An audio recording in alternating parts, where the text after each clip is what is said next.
about 32 years ago, and that's what I'm going to start talking about tonight. So let's see where we go here.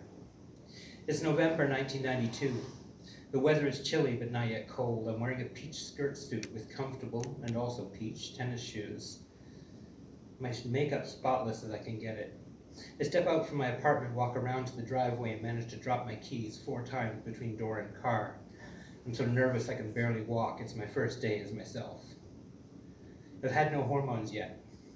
The clinic requires the real life test, 2 years of living in your target gender without hormones or anything.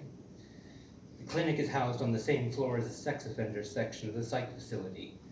We share a waiting room. Little did I know this was a harbinger of the inside of the clinic too. The clinic, you see, was the only place in the province of 10 million people that you could access medical transition. It was the notorious Toronto clinic with Zucker and Blanchard involved. Look them up if you don't know the names. Anyway, the doctors knew that. I now believe many of them were doing this medicine because they knew they'd be able to prey on us. We had literally no other options. The internet in its infancy had no online pharmacies yet. If you wanted HRT, you had to get it on the blackest of black markets.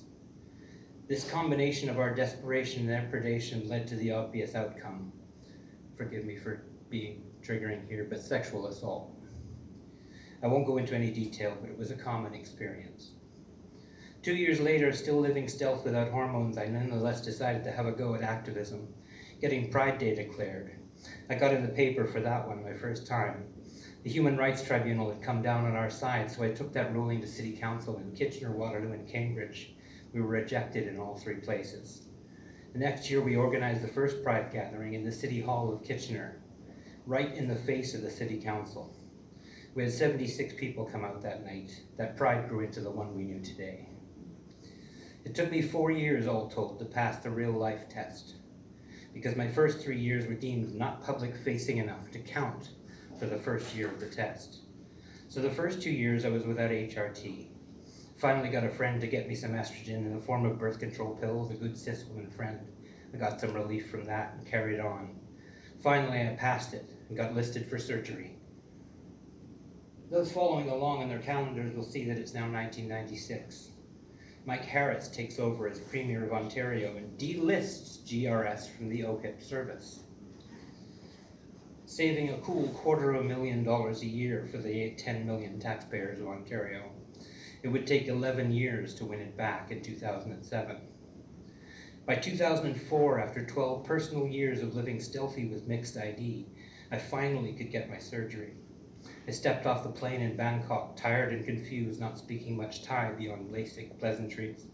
My ride was being provided by the doctor's wife, a nurse, who spoke lovely French and described herself as being 155 centimeters with dark hair in Bangkok airport. This was less than helpful. I had 3 lovely days in Bangkok to swan about, and I did, seeing much of the ancient city, doing some sketching and just taking in the sights. Then it was time for genital origami. We hadn't yet restored access to Montreal. That would take 3 more years, but in that time you couldn't change your gender marker without surgery, so I was one of the rare few to get that privilege in those days. We're now in a time when we face an incoming government that likely will be hostile to our very existence. Our presence in the Human Rights Code will not protect us. Premier after premier is using the notwithstanding clause to breach our rights. It's going to be hard. But we know how to fight trans people. We've done so before and we'll do it again. And I know that for all that we've accomplished, it's still too damned hard to access trans care in this province. You all have had your own difficult and stressful journeys and come through them upright and strong. And they'll try to squash us down, and the harder they squeeze, the more of us will stand up. So I'm calling today to say, be ready to stand up and fight for our rights. I don't mean physically, mostly. I mean politically, at rallies, by being visible when you can, by being proud of who you are, proud of your courage and strength and effort to be yourself.